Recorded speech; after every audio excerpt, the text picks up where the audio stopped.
Good morning, everyone. My name is Amar. With me are Adam, Adib, and Haddad. Today, our group will discuss the flood issues in Kelantan. As we all know, Kelantan is one of the Malaysian states which most frequently affected by floods, especially during the Northeast Monsoon season, which occurs from November to March annually. These floods are caused by continuous heavy rainfall, overflowing rivers such as Sungai Kelantan, and sometimes flash floods in low-lying areas. Every year, thousands of residents are forced to evacuate. Homes and businesses are damaged, and many people face economic, social, and health challenges. Floods not only disrupt daily life but also affect long-term development. In our discussion today, we will focus on three main aspects: the impact on communities, economic and livelihood effects, and environmental and geographical factors.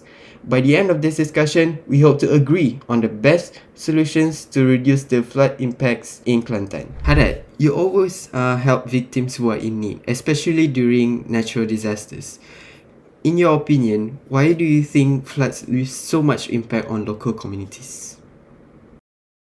Thank you, Amma, for your question. So, in my opinion, floods have a serious impact on the communities in Kelantan. First, thousands of residents are displaced every year. Families often have to stay in temporary relief centers for days or even weeks. In some cases, people lost not just their homes, but also their furniture, vehicles, and other valuable personal belongings. Health is also a major concern. Standing floodwater can become a breeding ground for mosquitoes, causing dengue and other illnesses. Contaminated water leads to waterborne diseases such as cholera or gastroenteritis. Children and the elderly are especially vulnerable. The emotional and physiological impact cannot be ignored. Flood victims often experience stress, trauma, and anxiety. And staying with bad weather, worsening floods in northeast Malaysia have killed at least 2 people, including a 7-year-old boy. Parts of Kelantan and Terengganu are on red alert, prompting the evacuation of thousands. More than 7,000 people have sought refuge at evacuation centers in 7 districts. The water level in Kelantan rose to above 10 meters, exceeding the danger level of 9 meters.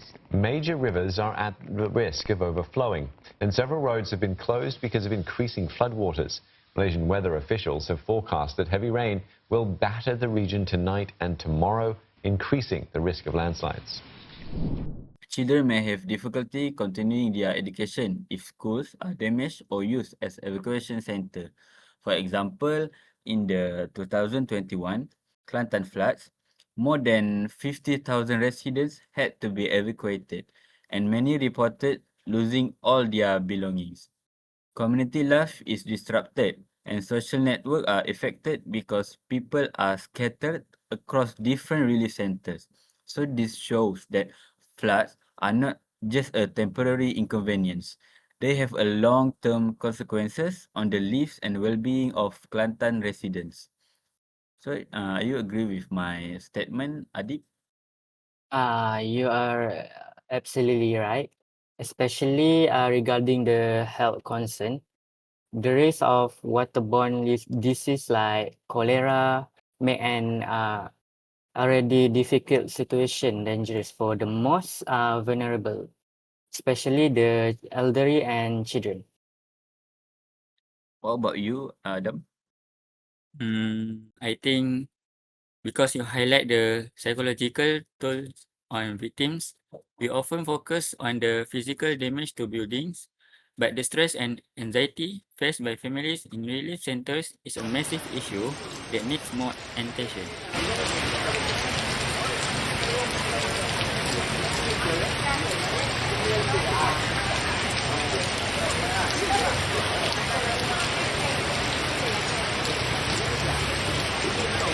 Thank you for your insight, Haddad. Yes, flood victims suffer from psychological, emotional, and health impact from the aftermath. Let's move on to the second impact. Adib, is it true that this disaster leads to terrible consequences on daily and economy lives? Okay, first thing first, thank you for Amma for the question. So flood also have a serious economic consequences. So many people in Kelantan rely on agriculture and fishery, right? So when flood occur, crops such as paddy field and vegetable are destroyed.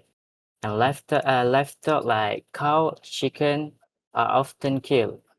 Fishermen lose their boat and net, reducing their income for a week or a month. Small business also suffer, like shop, stall, and market are forced to close during flood, resulting in a loss of income. Repairing damaged building and replacing loose stock can be very expensive. At the community level, flood affect local infrastructure like road, bridge, and electricity supply.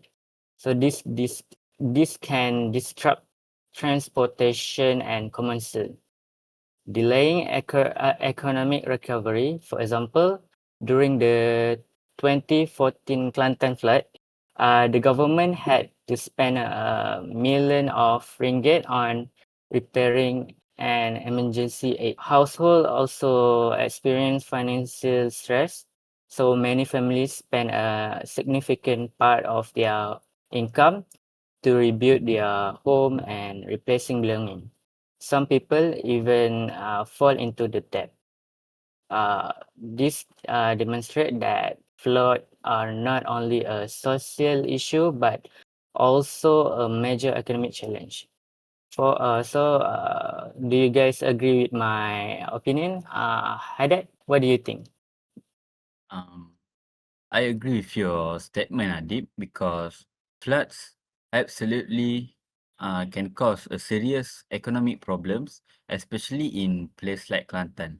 Many people depend on farming, fishing, and a small business to earn a living there. When floods happen, so crops are destroyed, livestock die, and fishermen lose their equipment, which means they lost their income for a long time. Small business owners also suffer because they are forced to close their shop and spend a lot of money on repairs. At the same time, damaged roads, bridge, and electricity supply slow down economic recovery. Families also face financial stress because they need to rebuild their homes and replace their belongings. So this clearly shows that floods are not only a social problem but also a major economic challenge. That's all Okay. I think. What about you, Adam? Do you agree with me? Yeah, and I think I agree because the flooding not only results in immediate income loss, but also slows the long term of economic recovery due to damage to infrastructure and reduced productivity. Overall, it's clearly demonstrate that flooding is a serious economic challenge with both short-term and long-term consequences for Kelantan's development. Alright, that's a good argument, Adib. I completely agree with you. The economic toll on agricultural and fishery sectors is devastating, to say the least, and often pushes families into a cycle of debt. As you pointed out just now, the loss of assets like boats and livestock means that for many people, the flood destroys not just their homes, but their ability to earn a living. This proves that protecting livelihoods is just as critical as protecting physical infrastructure. Next, we have environmental and geographical factors. So, Adam, please fill all of us in. Why do you think Kelantan's location makes it prone to flooding? Okay, thank you, Amma. So, the natural environment and geography of Kelantan make flooding happen often. One main reason is heavy rain during the Northeast Monsoon. When there is too much rain, rivers like Sungai Kelantan can overflow, and especially if the water cannot flow out quickly because the river is shallow or blocked. Deforestation is also an important cause. When trees are cut down for logging and land clearing, the soil cannot absorb the water well. So this is causes the more water to flow on the ground into the rivers. Soil erosion then makes the river more shallow, which is increase the risk of flooding. Many areas in Kelantan are low-lying and close to the rivers. In the past, people built the village near the river for the daily needs like the water and transport. However, these causes make more likely easy to flood. Urban development also makes the problem worse. When wetlands and open land are replaced by houses and roads, rainwater has nowhere to go. As a result, water gather in residential areas and causes flash floods. Because of this reason, floods in Kelantan do not happen because of heavy rain alone. Human activities and change to the land also make flooding worse. So, Haddad, how about you? What do you think? I think I agree with your statement, Adam, because it clearly explains how both natural and human factors contribute to flooding in Kelantan. Heavy rainfall during the Northeast Monsoon is a major natural cause, especially when rivers like Sungai Kelantan overflow due to poor draining and shallow river channels. I also agree with that deforestation and soil erosion make the situation more worse. When trees are removed, so the soil cannot absorb rainwater properly, leading to more surface runoff and sedimentation in rivers. This increases the risk of flooding. In addition, I think many villages in Kelantan are located in low-lying areas near rivers, right? So which makes them more vulnerable to floods. Urban development further reduces natural floodplains that usually help absorb excess water. Flood situation in Kelantan is showing slight improvement as water levels at most major rivers drop below their danger levels this morning. According to the Info Banjir flood portal, only two rivers remain above their warning levels. The two rivers are Sungai Kelantan in Kampung Temangan and Sungai Golo in Kampung Jenok. As of 9:15 a.m., 7,579 victims from 2,478 families were evacuated to 46 relief centers in 4 districts. The affected districts are Pasir Mas, Pasir Putih, Machang, and Tanah Merah.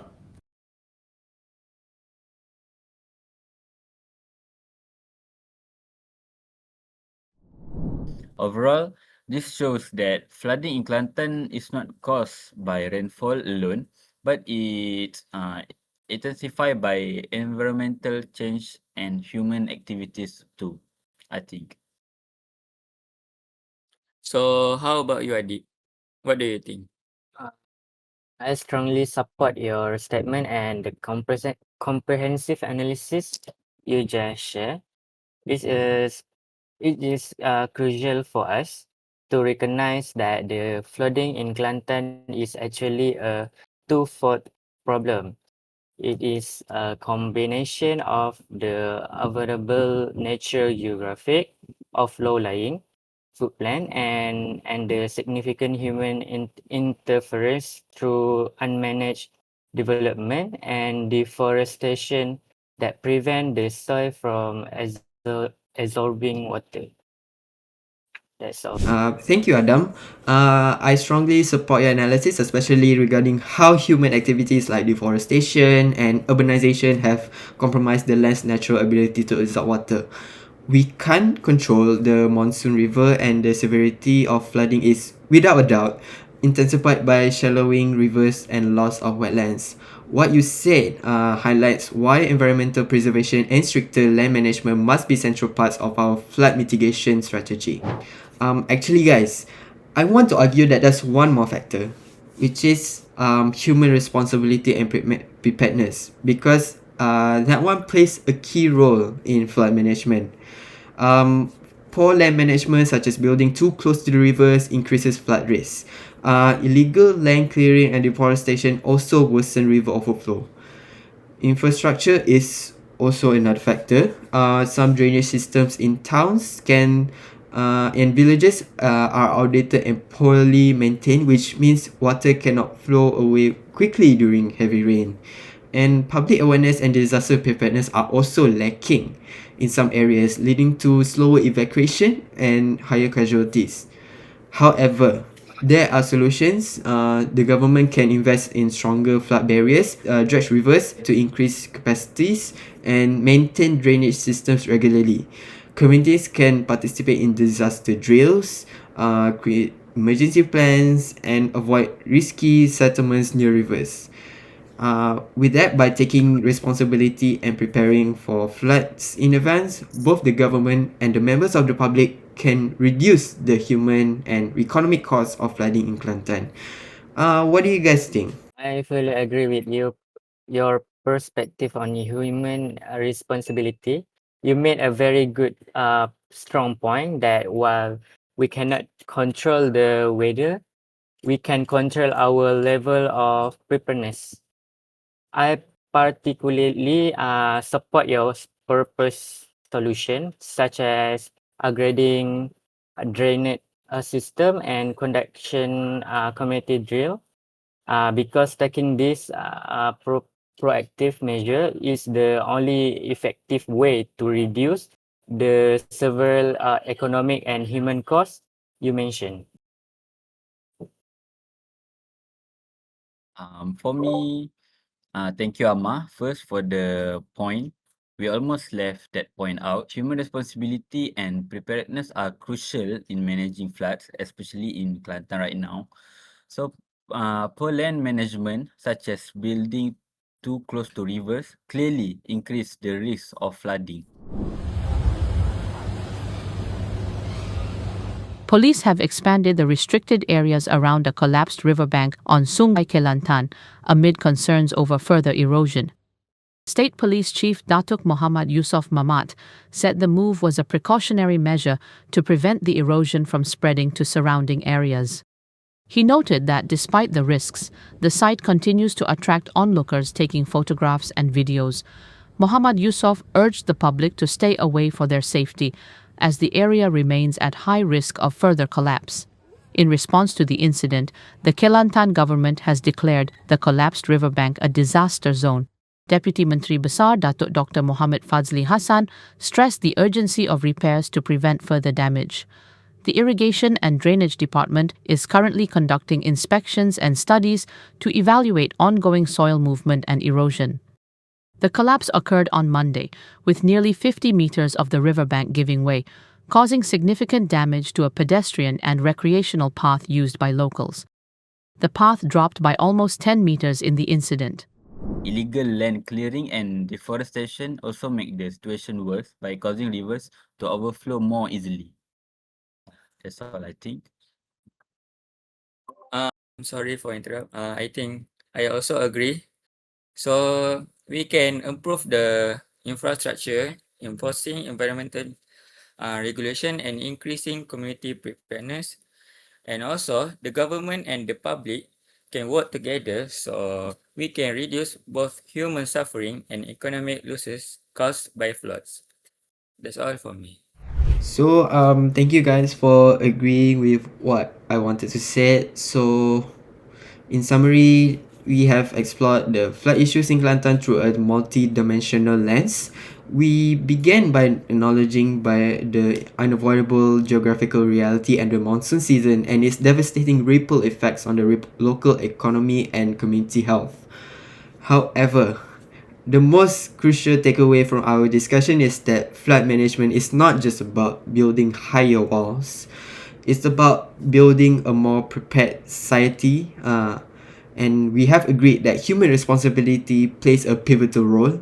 The preservation of natural water catchments and responsible urban planning are human choices that can significantly reduce flood severity.